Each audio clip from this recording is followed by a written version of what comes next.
शील प्रभुपाद की जय। गुरु गौरांग की जय। श्रीमद् भागवतम स्कंद पहला अध्याय 9 श्लोक क्रमांक 43। सुतवाच कृष्ण एवं भगवती मनोवाक् दृष्टिवृत्तिभिः आत्मन्यात्मानमावेश्य सो अंतः श्वास उपारमत। अनुवाद। सूत गोस्वामी ने कहा, इस प्रकार भीष्मदेव ने मन, वाणी, दृष्टि तथा कार्यों से अपने आप को परमात्मा अर्थात पूर्ण पुरुषोत्तम भगवान श्री कृष्ण में लीन कर दिया और शांत हो गए और उनकी श्वास रुक गई। जैसा कि पूर्व के श्लोकों में हमने भीष्म स्तुति का श्रवण किया। भीष्म स्तुति समाप्त करने के पश्चात अब इस श्लोक में सूत गोस्वामी शौनक आदि ऋषियों को कह रहे हैं कि अपने अंतिम समय में भीष्मदेव ने मन, वाणी, दृष्टि और कार्यों को भगवान श्री कृष्ण में लगा दिया और शांत हो गए और उनकी श्वास रुक गई। तात्पर्य में प्रभुपाद जी लिख रहे हैं, भीष्मदेव अपना भौतिक शरीर त्यागते समय निर्विकल्प समाधि को प्राप्त हुए थे, क्योंकि उन्होंने अपने आत्मा को भगवान का चिंतन करने में लगा दिया था और अपने मन को उनके विभिन्न कार्यकलापों का स्मरण करने में लगा दिया था। उन्होंने भगवान की महिमा का कीर्तन किया और अपनी दृष्टि के समक्ष खड़े भगवान श्री कृष्ण का साक्षात दर्शन करते हुए और उनके सारे कार्यकलाप अविचल भाव से भगवान में एकाग्र हो गए थे। यह सिद्धि की सर्वोच्च अवस्था कहलाती है और इसे भक्ति में सेवा के अभ्यास के द्वारा ही प्राप्त किया जा सकता है। भक्ति जो भगवान के लिए की जाती है उसकी 9 सेवा सिद्धांत होते हैं: श्रवण, कीर्तन, स्मरण, चरण कमलों की सेवा, पूजा, स्तुति, आज्ञा का पालन करना, सख्य भाव तथा आत्मसमर्पण। इनमें से कोई एक या सभी वांछित फल को देने वाली हैं, लेकिन किसी दक्ष भगवत भक्त के पथ प्रदर्शन में ही इनका निरंतर अभ्यास करना आवश्यक है। तो ये 9 विधियां हैं भक्ति की। तो इसमें से कोई व्यक्ति एक भक्ति का भी स्वीकार कर लेता है, उसको अपने जीवन में उतार लेता है, तो उसका जीवन सफल हो जाएगा। परंतु प्रभुपाद जी कहते हैं कि उसे दक्ष भगवत भक्त के पथ प्रदर्शन में ही इस भक्ति का अभ्यास करना चाहिए। इसका मतलब प्रभुपाद जी यहां गुरु के विषय में कह रहे हैं। इनमें से प्रथम चरण श्रवण सर्वाधिक महत्वपूर्ण है। अतएव जो व्यक्ति अंत में भीष्मदेव जैसी अवस्था प्राप्त करना चाहता है, उसके लिए भगवत गीता और भागवतम का श्रवण करना आवश्यक है। हमें भी मृत्यु के समय भीष्मदेव को प्राप्त होने वाली अपूर्व स्थिति प्राप्त हो सकती है। भले ही साक्षात भगवान कृष्ण हमारे समक्ष उपस्थित ना भी हों। भगवत गीता या श्रीमद् भागवत के भगवान के शब्द उनसे अभिन्न हैं। भगवान के वे शब्द अवतार हैं और कोई भी मनुष्य 8 वसुओं में से एक श्री भीष्मदेव जैसी अवस्था प्राप्त करके इनका लाभ उठा सकता है। प्रत्येक मनुष्य या पशु को एक निश्चित आयु में मरना होता है, लेकिन जो व्यक्ति भीष्मदेव की तरह मरता है वह पूर्णता को प्राप्त करता है, और जो प्रकृति के नियमों से बाध्य होकर मरता है वह पशु की तरह मरता है। मनुष्य और पशु में यही अंतर है। यह मनुष्य जीवन विशिष्ट रूप से भीष्मदेव जैसी मृत्यु के लिए है। तो प्रभुपाद जी स्पष्ट कह रहे हैं कि प्रकृति के नियमों से बाध्य होकर नहीं मरना चाहिए।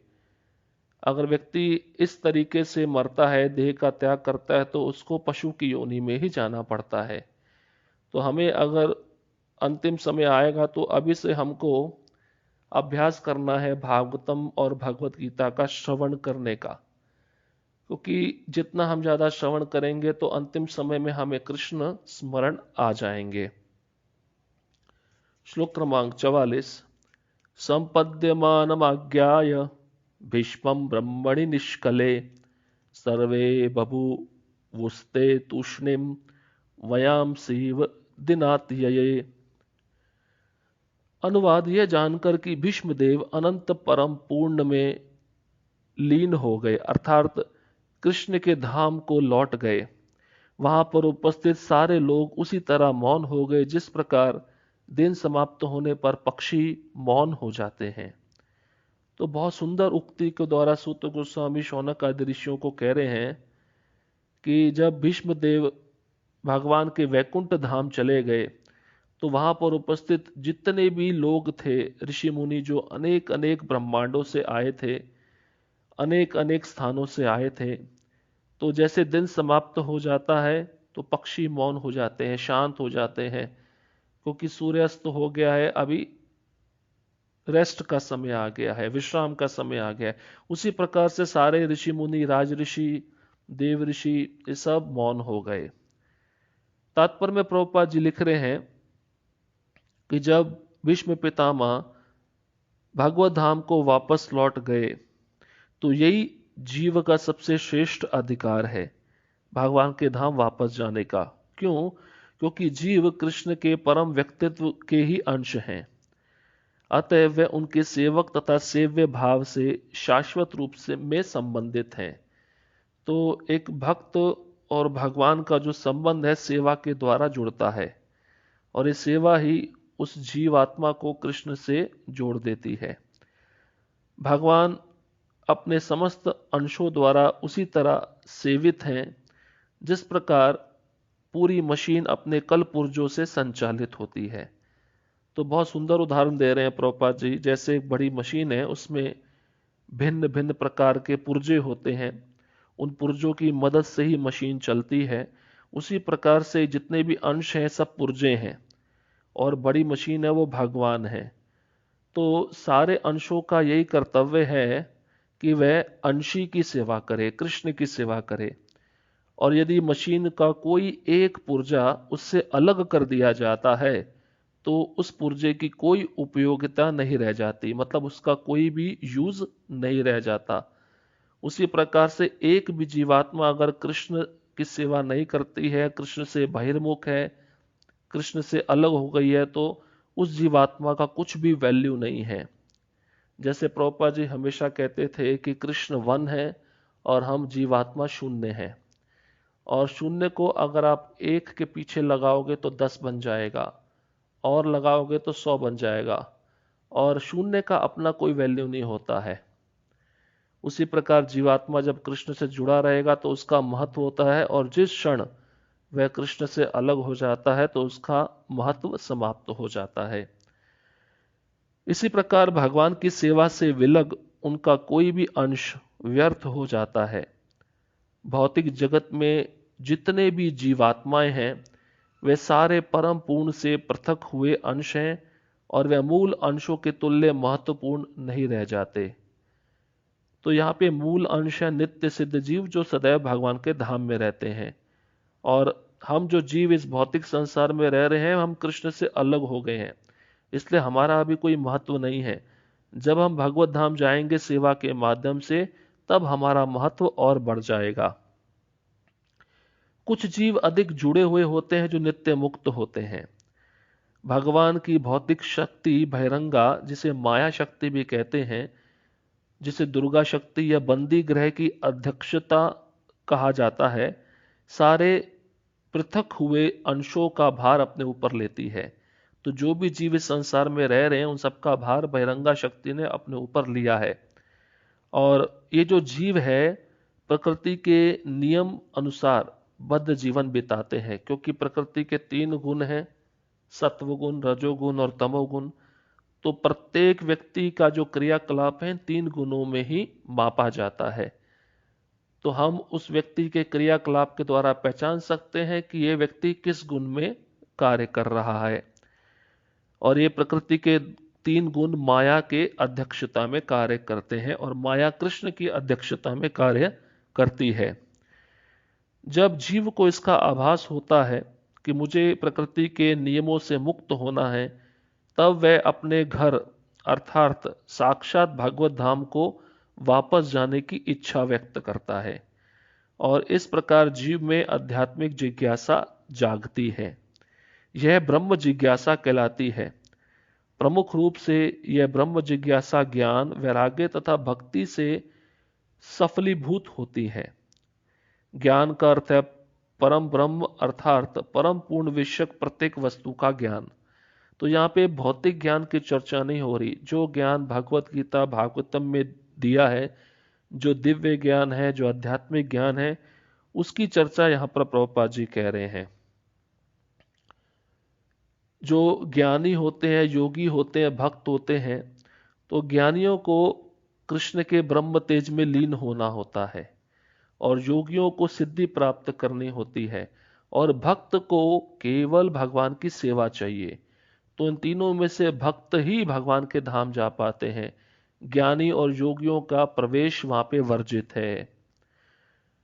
भगवान का शुद्ध भक्त होने के कारण भीष्मदेव आध्यात्मिक क्षेत्र में वैकुंठ ग्रहों में से एक में प्रविष्ट हो गए, जहां भगवान अपने पार्थ सारथी रूप में मुक्त जीवों के ऊपर अधिकार जमाए हुए हैं और वह जीव निरंतर उनकी सेवा में लगे रहते हैं।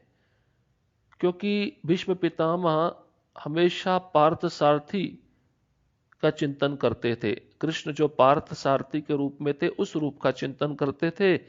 इसलिए भीष्म पितामह को पार्थ सारथी नामक वैकुंठ ग्रह में भेज दिया गया। भगवान तथा भक्त जिस प्रेम तथा स्नेह से बंधे रहते हैं, वह भीष्मदेव में प्रकट था। भीष्म पितामह भगवान के पार्थ सारथी वाले दिव्य स्वरूप को कभी नहीं भूले और जिस समय भीष्मदेव वैकुंठ लोक को जा रहे थे, तब भगवान सशरीर उनके समक्ष उपस्थित थे। यह जीवन की सर्वोच्च सिद्धि है। तो आप समझ सकते हैं भीष्म पितामह कितने भाग्यशाली थे। जब वे अपनी देह का त्याग कर रहे थे, तो भगवान स्वयं उनके समक्ष आकर खड़े हो गए, उनको अपना दर्शन दिया, जिससे उनका शुद्ध भक्त उनका दर्शन करते करते इस संसार से पलायन कर कर भगवान के धाम में प्रवेश कर सके। श्लोक क्रमांक 45। तत्र दुंदभयो नेदुर देव मानव ववादिता शंशसु साधवो राज्ञाम खात्पेतु पुष्पवृष्टया। अनुवाद। तत्पश्चात मनुष्यों तथा देवताओं ने सम्मान में नगाड़े बजाए और निष्ठावान राजाओं ने सम्मान तथा आदर प्रदर्शित किया और आकाश से पुष्पों की वर्षा होने लगी। तो सूत गोस्वामी कहते हैं, जब भीष्म पितामह वैकुंठ धाम चले गए, तो वहां पर उपस्थित जितने भी मनुष्य थे, उन्होंने नगाड़े बजाए और देवता जो उच्च लोकों में रहते हैं, उन्होंने भी नगाड़े बजाए और आदर प्रदर्शित किया और उन देवताओं ने आकाश से पुष्पवृष्टि भी की, फूलों की वर्षा की। जब देवतागण कोई फूल की वर्षा करते हैं, तो वह फूल सूखने वाले नहीं होते, क्योंकि स्वर्ग लोक में जो फूल मिलते हैं वह कभी ना सूखने वाले फूल होते हैं। इस भौतिक जगत में तो फूल सूख जाता है, उसका सुगंध चला जाता है, परंतु वहां के फूलों का सूखते भी नहीं है और सुगंध भी नहीं जाता। तात्पर्य में प्रभुपाद जी लिख रहे हैं, मनुष्य तथा देवता दोनों ही भीष्म पितामह का आदर करते थे।